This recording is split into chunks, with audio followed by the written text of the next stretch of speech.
भाइयों, ये होनी भी इसलिए होनी चाहिए क्योंकि यह अवध केसरी का क्षेत्र है, अयोध्या की पावन धरा का क्षेत्र है। याद करिए, 500 वर्षों का इंतजार समाप्त करके अयोध्या में रामलला विराजमान हुए हैं और 500 वर्षों में पहली बार रामलला ने अयोध्या में अपना जन्मोत्सव भी मनाया और होली भी खेली ना। अब आप सोचो, रामलला को अयोध्या में लाने वाले कौन है? मोदी जी, बीजेपी। और मोदी जी और बीजेपी को ताकत किसने दी? आपने दी। आपकी पीढ़ी सौभाग्यशाली है और हमारी पीढ़ी सौभाग्यशाली है। बहन और भाइयों, हम इस लोक में अपने वर्तमान और भावी पीढ़ी को बताएंगे, हमारे कारण राम मंदिर का निर्माण हुआ। और जब परलोक जाएंगे तो अपने पूर्वजों को भी बताएंगे कि हम आपके संकल्प की पूर्ति करके आए हैं, अयोध्या में रामलला विराजमान हुए हैं। बहनों और भाइयों, ये सौभाग्य का दिन देखने का अवसर किसी ने आपको दिया है, तो ये मोदी जी ने दिया है, भाजपा ने दिया है। अन्यथा कांग्रेस और सपा का गठबंधन तो आज भी वही राग अलाप रहा है। क्या राग अलाप रहा है? जब इनकी सरकार थी तब कांग्रेस ने क्या किया था? तब कांग्रेस ने कहा था राम तो हुए ही नहीं। कहा था ना, राम सेतु को तोड़ने का काम किया था ना कांग्रेस ने। और तब सुप्रीम कोर्ट में इन्होंने एफिडेविट दिया था कि राम तो हुए ही नहीं, कृष्ण हुए ही नहीं। ये भारत की सरकार कहती है, जो संविधान की शपथ लेती है और जिस संविधान में मूल प्रति में पुष्पक विमान से लंका से अयोध्या आते हुए भगवान राम के दरबार को दिखाया गया है, वह सरकार इतनी झूठ देश की सुप्रीम कोर्ट में बोलती है। बहनों और भाइयों, इसीलिए इनके बुद्धिदाता क्या कहते हैं वर्तमान में? कहते हैं भारत में राम मंदिर नहीं बनना चाहिए था। अरे भारत में नहीं बनेगा तो क्या इटली में बनेगा क्या राम मंदिर? ये राम मंदिर का निर्माण भारत की इतिहास की सबसे अद्भुत घटना है और हमारी पीढ़ी धन्य है जो इस घटना के साक्षी बने हैं। बहनों और भाइयों, और फिर समाजवादी पार्टी क्या कहती है? उनका तो राग ही उल्टा होता है, वो सही रास्ते चल ही नहीं सकते। कहते हैं राम मंदिर बेकार बना है, ये राम भक्तों पर गोली चलाने वाले लोग हैं। एक और राम भक्तों पर गोली चलाते हैं और दूसरी तरफ इनके द्वारा अयोध्या में राम जन्मभूमि पर आतंकी हमला करने वाले, काशी में संकट मोचन मंदिर पर हमला करने वाले आतंकवादियों पर दायर मुकदमों को ये लोग वापस लेते हैं। और इसीलिए मैं कहने के लिए आया हूं, ये चुनाव राम भक्तों के बीच में, राम द्रोहियों के बीच में अब सीमित होकर के रह गया है। बहनों और भाइयों, मैं एक गाना सुन रहा था अभी कि राम भक्त ही राज करेगा दिल्ली के सिंहासन पर। बहनों और भाइयों, और पूरे देश के अंदर भी जब मैंने लोगों से पूछा कि फिर एक बार मोदी सरकार का नारा क्यों आप देते हैं? उन्होंने कहा इसलिए दे रहे हैं जो राम को लाए हैं हम, और राम भक्त ही जब शासन करेगा तो हो ही वही जो राम रसी राखा। ये तो तुलसीदास जी ने बहुत पहले बोल दिया है, और प्रभु तो यही चाहते हैं कि उनका भक्त ही राज करेगा। करेगा ना? करेगा ना? और इसके लिए हम लोग आए हैं आपसे कहने के लिए कि रामद्रोही दो ही लोग मोदी जी का विरोध कर रहे हैं, या तो रामद्रोही और या पाकिस्तान। आप देखिए इस समय पाकिस्तान और रामद्रोहियों के स्वर एक जैसे हो गए हैं। पुलवामा में भारत के जवान शहीद हुए, और उस घटना को उस समय पाकिस्तान का एक मंत्री समर्थन कर रहा था, और पुलवामा के शहीदों के लिए उस समय पाकिस्तान की आतंकी घटना का समर्थन करने वाला वह मंत्री आज कांग्रेस के रायबरेली के प्रत्याशी का समर्थन में बयानबाजी करता है। बहनों और भाइयों, क्या राहुल गांधी के संबंध है पाकिस्तान से? मैं नहीं समझ पाया। क्या संबंध है? मैं नहीं समझ पाया। रहेंगे हिंदुस्तान में, वोट मांगेंगे रायबरेली में, और उनको समर्थन मिल रहा है पाकिस्तान से। आप मुझे बताओ, जिसका समर्थन पाकिस्तान करेगा, क्या आप उसका समर्थन करेंगे क्या?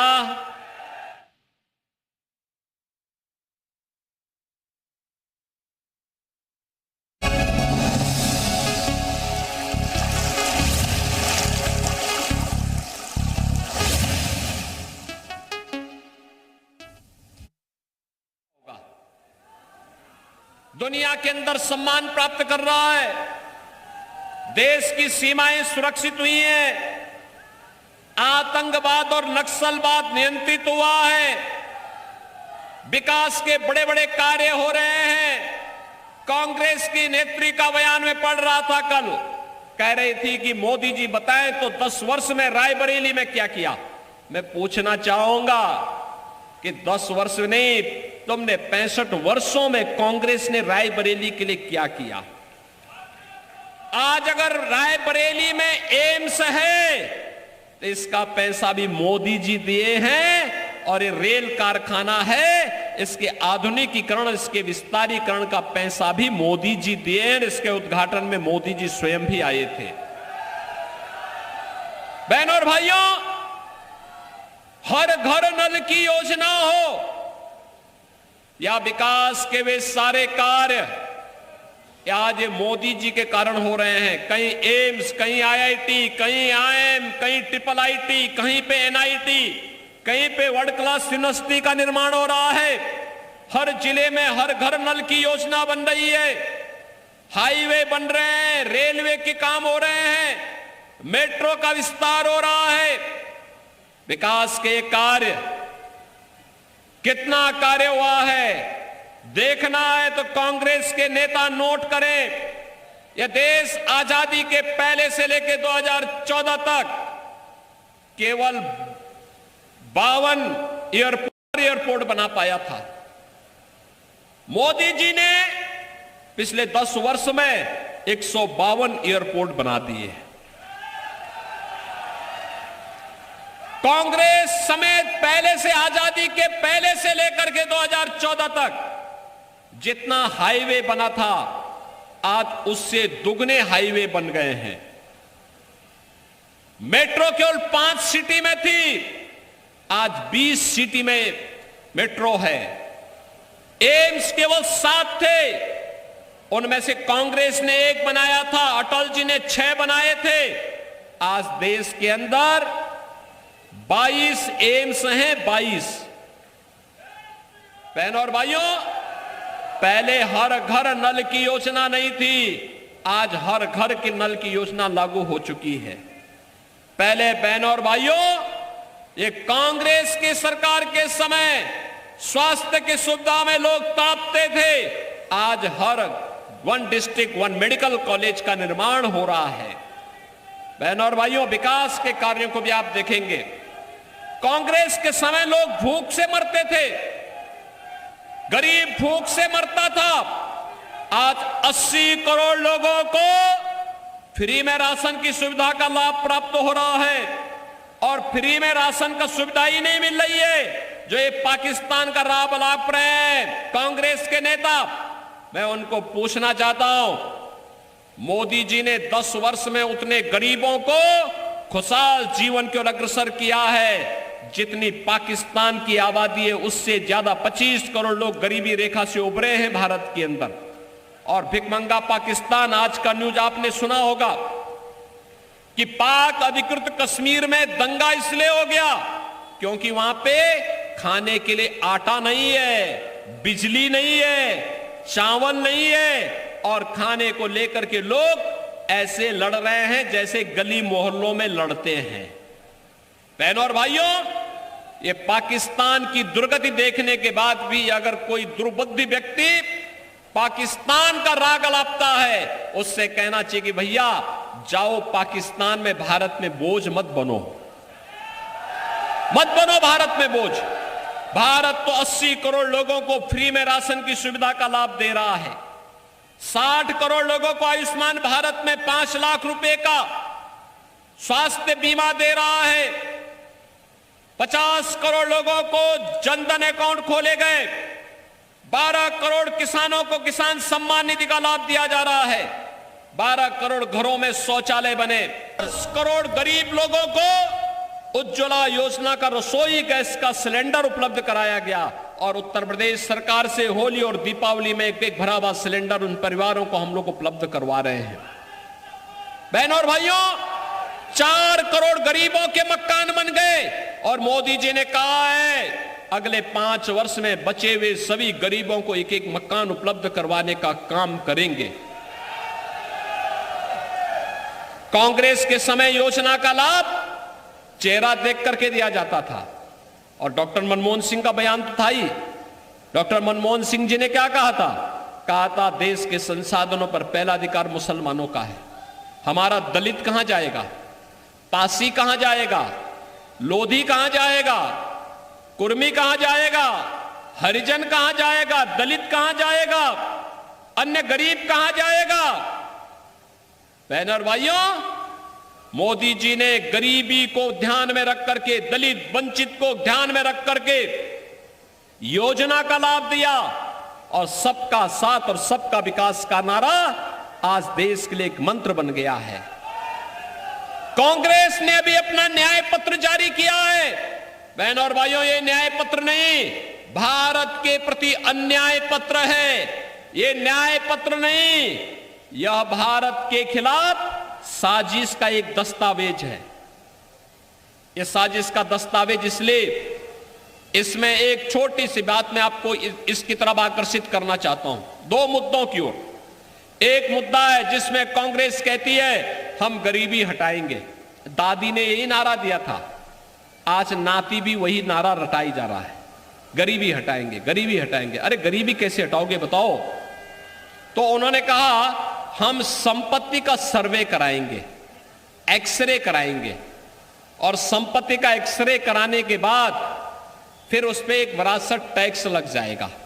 यानी आपके पूर्वजों ने, आपके बाप दादों ने जो संपत्ति अर्जित की है उस पर कांग्रेस एक विरासत टैक्स लगाएगी और फिर उसमें से आधी संपत्ति वो हड़प लेगी।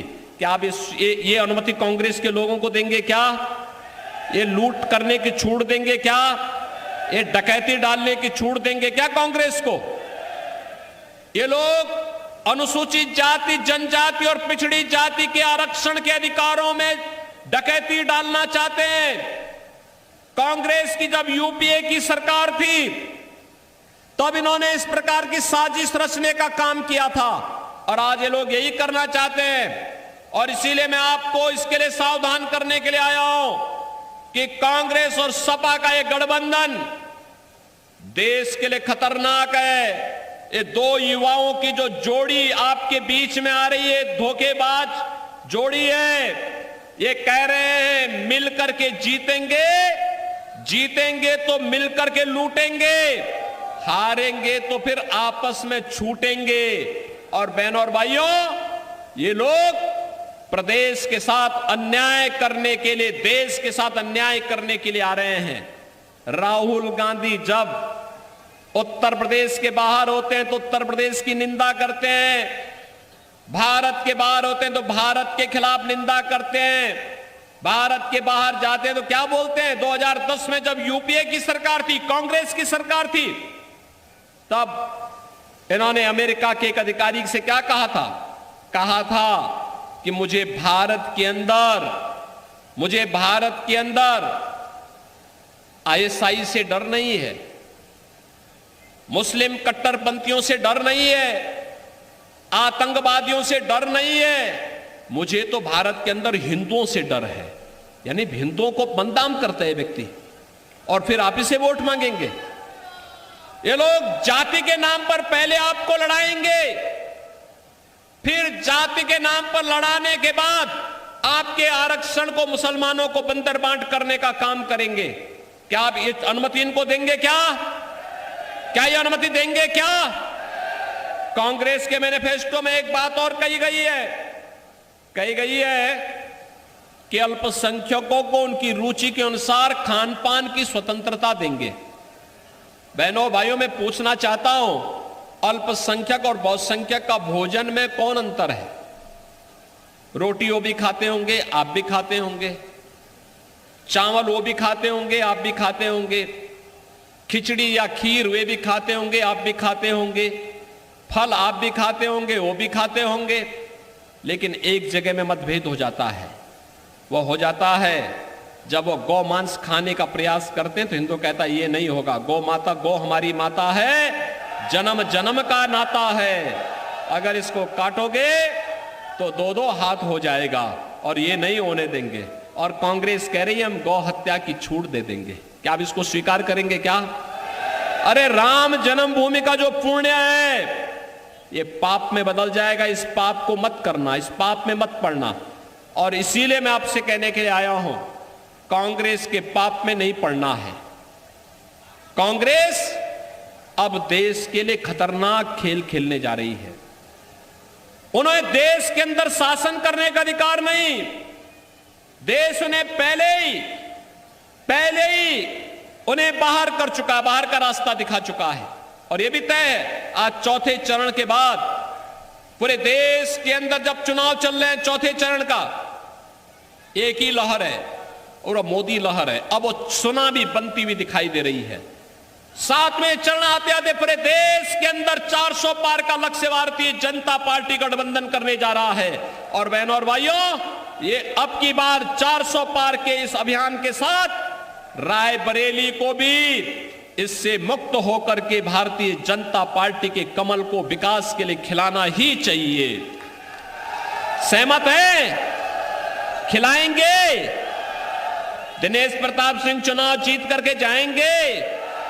सरेनी विधानसभा के सभी मतदाता अपने आशीर्वाद देंगे?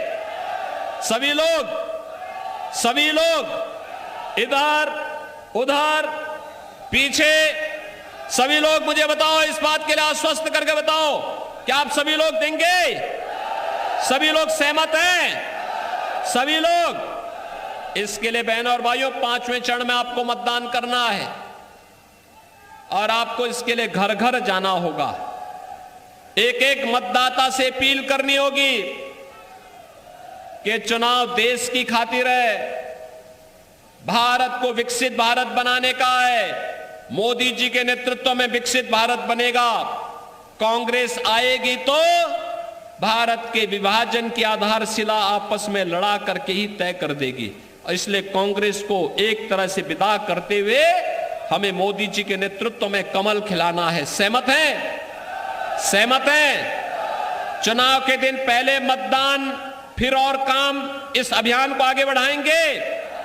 सभी लोग करेंगे तो फिर मेरे साथ आप बोलेंगे, भारत माता की, भारत माता की, भारत माता की।